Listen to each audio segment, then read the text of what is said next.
और अभी आपको बताएं कि वफाकी काबीना ने कंस्ट्रक्शन इंडस्ट्री के लिए ऑर्डिनेंस की मंजूरी दे दी है। ऑर्डिनेंस के तहत तामीराती मंसूबों में सरमायाकारी पर ज़राए आमदन नहीं पूछा जाएगा। ऑर्डिनेंस के तहत बिल्डर्स, लैंड डेवलपर्स को खुसूसी मुराद दी जाएगी। बात करेंगे अब्दुल कादिर से। अब्दुल कादिर, और क्या अहम निकात हैं इस ऑर्डिनेंस के? वफाकी काबीना ने कंस्ट्रक्शन इंडस्ट्री के लिए ऑर्डिनेंस की मंजूरी दे दी है। इस ऑर्डिनेंस के तहत तामीराती मंसूबों में सरमायाकारी पर ज़राए आमदन नहीं पूछा जाएगा और इस ऑर्डिनेंस के तहत बिल्डर्स, लैंड डेवलपर्स को खुसूसी मराहत भी दी जाएंगी। इसके साथ साथ सीमेंट और स्टील के अलावा जो बिल्डिंग मटीरियल पर विद होल्डिंग टैक्स लागू किया गया था उसका निफाज भी अब नहीं होगा और ऑर्डिनेंस के तहत कम लागत हाउसिंग मंसूबों पर 90% तक की टैक्स छूट दी जाएगी। मराहत हासिल करने के लिए नए जारी मंसूबों की SDR में रजिस्ट्रेशन भी लाजमी होगी और इसके साथ साथ 31 दिसंबर 2020 से पहले के मंसूबे जो शुरू किए गए हैं वो इस स्कीम से फायदा उठा सकेंगे। तो वफाकी काबीना ने कंस्ट्रक्शन इंडस्ट्री के लिए जो ऑर्डिनेंस है उसकी भी मंजूरी दे दी है। सही, आप हमें आगाह कर रहे हैं अब्दुल कादिर। वफाकी काबीना ने कंस्ट्रक्शन इंडस्ट्री के लिए ऑर्डिनेंस की मंजूरी दे दी है। ये वही ऑर्डिनेंस है जिसके हवाले से वज़ीर आज़म इमरान खान पहले भी बात कर चुके हैं और उनकी जानिब से ये कहा गया था कि इससे सरमायाकारी में इजाफा होगा। इसके पॉइंट्स अगर हम आपको बताएं तो ऑर्डिनेंस के तहत तामीराती मनसूबों में सरमायाकारी पर ज़राए आमदन नहीं पूछा जाएगा। ऑर्डिनेंस के तहत बिल्डर्स, लैंड डेवलपर्स को खुसूसी मराहत दी जाएंगी। सीमेंट और स्टील के अलावा बिल्डिंग मटीरियल पर विद होल्डिंग टैक्स लागू नहीं होगा और ऑर्डिनेंस के तहत कम लागत हाउसिंग मंसूबों पर 90% तक टैक्स की छूट दी जाएगी। वफाकी काबीना ने कंस्ट्रक्शन इंडस्ट्री के लिए ऑर्डिनेंस की मंजूरी दे दी है। ऑर्डिनेंस के तहत तामीराती मंसूबों में सरमायाकारी पर ज़राए आमदन नहीं पूछा जाएगा।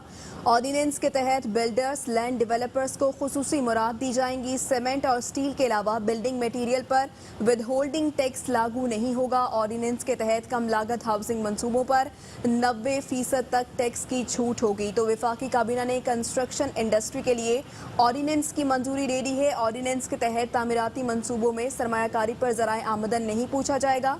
ऑर्डिनेंस के तहत बिल्डर्स, लैंड डेवलपर्स को खुसूसी मुराद दी जाएंगी। सीमेंट और स्टील के अलावा बिल्डिंग मटीरियल पर विद होल्डिंग टैक्स लागू नहीं होगा। ऑर्डिनेंस के तहत कम लागत हाउसिंग मंसूबों पर 90% टैक्स छूट भी होगी। तो आपको बताएं कि वफाकी काबीना ने कंस्ट्रक्शन इंडस्ट्री के लिए ऑर्डिनेंस की मंजूरी दे दी है और ये ऑर्डिनेंस के तहत तामीराती मंसूबों में सरमायाकारी पर ज़राए आमदन नहीं पूछा जाएगा।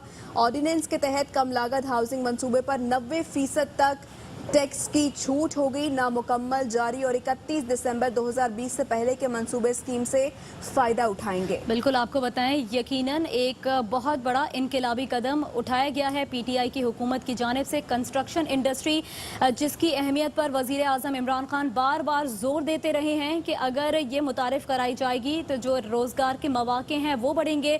अब्दुल कादिर, एक बार फिर से बताइएगा क्या अहम तब्दीलियाँ लेकर आए हैं वज़ीर आज़म इमरान खान कंस्ट्रक्शन इंडस्ट्री के लिए?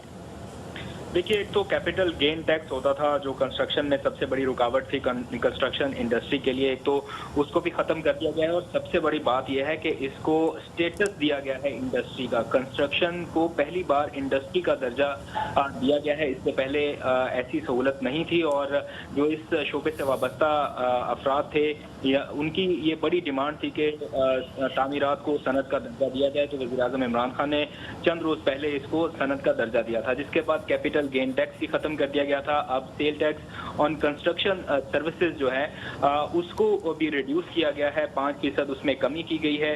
इसके साथ साथ दीगर मराहत दी गई हैं। ऑर्डिनेंस के तहत तामीराती मंसूबों में जो सरमायाकारी करेंगे उनसे ज़राए आमदन अब नहीं पूछा जाएगा। पहले ज़राए आमदन की वजह से बहुत से लोग सरमायाकारी से पीछे हट जाते थे, जिसकी वजह से बड़ी मुश्किलात का सामना था और अब बिल्डर्स और लैंड डेवलपर्स को इस सिलसिले में खसूसी मराहत दी गई हैं जिसका मुल्क भर में जिसको सराहा भी गया है।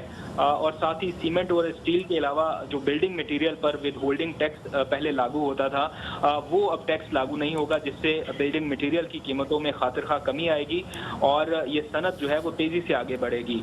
ऑर्डिनेंस के तहत कम लागत हाउसिंग मंसूबों पर 90% तक अब टैक्स की छूट दी गई है और नामुकम्मल, जारी 31 दिसंबर 2020 से पहले के जो मंसूबे हैं वो तमाम अब इस स्कीम से फायदा उठा सकेंगे। इसके साथ साथ मराहत हासिल करने के लिए नए जारी मंसूबों की FBR में रजिस्ट्रेशन लाजमी होगी, लेकिन विद होल्डिंग टैक्स जो एक बड़ा मसला था उस सिलसिले में बड़ी छूट दी गई है, खासतौर पर बिल्डर्स और लैंड डेवलपर्स को कि वो बिल्डिंग मटेरियल का जो सामान है। अच्छा अब्दुल कादिर, आप हमें ये भी बताइएगा, वजीर आज़म इमरान खान जब हुकूमत में आए तब उनकी जानिब से कहा गया था कि जो हाउसिंग मंसूबे हैं यानी कि सस्ते घर लोगों को दिए जाएंगे, तो 50 लाख घरों का मंसूबा भी क्या इससे फ़ायदा उठा सकेगा?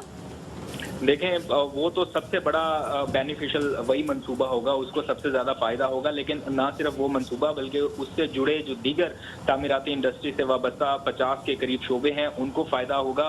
वज़ीर आज़म ऑफिस की जानिब से अब बाज़ाब्ता तौर पर इसकी कुछ तफसीलात भी जारी कर दी गई हैं, जिसके मुताबिक बताया गया है कि सीमेंट और स्टील के अलावा तमाम मटीरियल पर कोई विद होल्डिंग टैक्स नहीं होगा। ये बड़ी खबर है इस इंडस्ट्री के लिए कि सीमेंट और स्टील के अलावा जितना भी मटेरियल को खरीदना चाहे उसके ऊपर विद होल्डिंग टैक्स खत्म कर दिया गया है। सर्विसेज की फराहमी पर विद होल्डिंग टैक्स अब नहीं होगा, उसको इस्तिस्ना दे दिया गया है।